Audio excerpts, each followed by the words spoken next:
History of English 5th century की बात है दोस्तों। इसमें कोई घबराने की कोई बात नहीं है, ये सिर्फ एक कहानी है। आप आसान ही समझें और मज़े से इस कहानी को सुनकर और समझ सकते हैं। दोस्तों ये हिस्ट्री ऑफ 5th सेंचुरी है, 5वीं सदी की बात है। दोस्तों दो देश थे, ब्रिटेन और जर्मनी। दोस्तों अभी भी ये दोनों देश हैं। दोस्तों ब्रिटेन में एक कबीला थी जिसका नाम था सेल्टिक, और जर्मनी में 3 थे, जूट, एंजल्स और सैक्सन। दोस्तों इस तीनों को हम लोग सैक्सन के नाम से जानने लगे। इस तीनों को हम लोग बाद में सैक्सन नाम रख लिए, ठीक है दोस्तों। और ब्रिटेन को सेल्टिक को हम लोग अभी हम लोग के इंडिया में कोई भी अंग्रेज रहते हैं या इंग्लैंडी रहते हैं तो हम लोग उनको एंग्लो इंडियन कहते हैं। क्या कहते हैं यारो? एंग्लो इंडियन, मतलब ब्रिटेन के रहने वाले भारतीय। दोस्तों उसके बाद हम लोग एंग्लो और सैक्सन ये दोनों शब्दों को जोड़कर हम लोग एक ओल्ड इंग्लिश लैंग्वेज बनाए। एंग्लो मीन्स ब्रिटेन और Saxon means Germany language, Jute, Angles और सैक्सन। दोस्तों ये एंग्लो सैक्सन लैंग्वेज बना कैसे, अब हम जानते हैं। दोस्तों हुआ क्या था, जर्मनी वालों ने ब्रिटेन पर हमला किया था। दोस्तों क्या होता है ना, गुण बाद में चेंज होते हैं, पहले तो लैंग्वेज भाव चेंज होते हैं ना। तो उनके जो भाव थे, लैंग्वेज थे, उसको इन्होंने एक दूसरे को शेयर किया। इन्होंने 3 सेक्शन, 3 जूट, एंजल्स और सैक्सन का उन्हें ज्ञान दिया, और उन्होंने इन्हें सेल्टिक का ज्ञान दिया। तो दोस्तों इस 3 भाषा और एक भाषा को मिलाकर बाद में एंग्लो सैक्सन बना, और यही एंग्लो सैक्सन आगे चलकर ओल्ड इंग्लिश लैंग्वेज बना।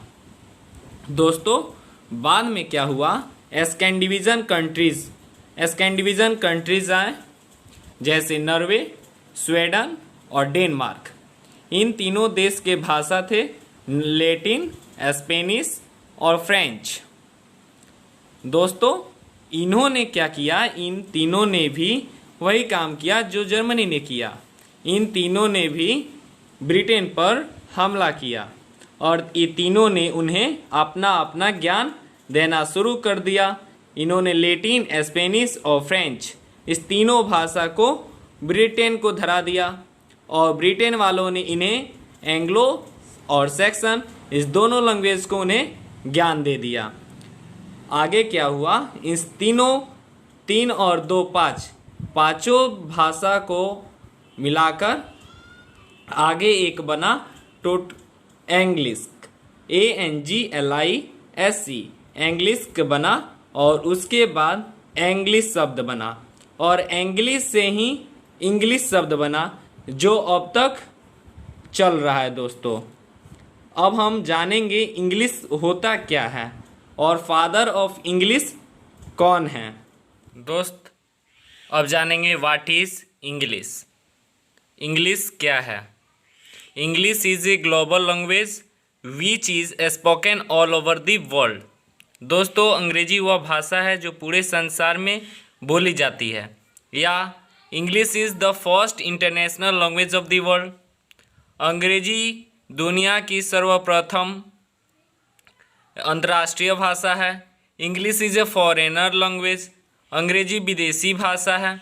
अब दोस्तों father of English, who is known as father of English. अंग्रेजी के पिता किसको हम लोग जानते हैं? Geoffrey Chaucer is father of English.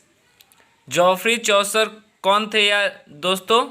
Geoffrey चौसर एक कवि थे जो 14वीं शताब्दी के अंत में वो एक कविता लिखे थे और आसान भाषा में लिखे थे। इन्हीं को हम लोग फादर ऑफ इंग्लिश नाम से जानते हैं। अब दोस्तों full form of English. English का फुल फॉर्म क्या होता है? E English stands for E England, N native, G global, L language, I international, S source of high technology. मतलब England, native, global, international, source of high technology. दोस्तों अंग्रेजी का full form आप जान गए।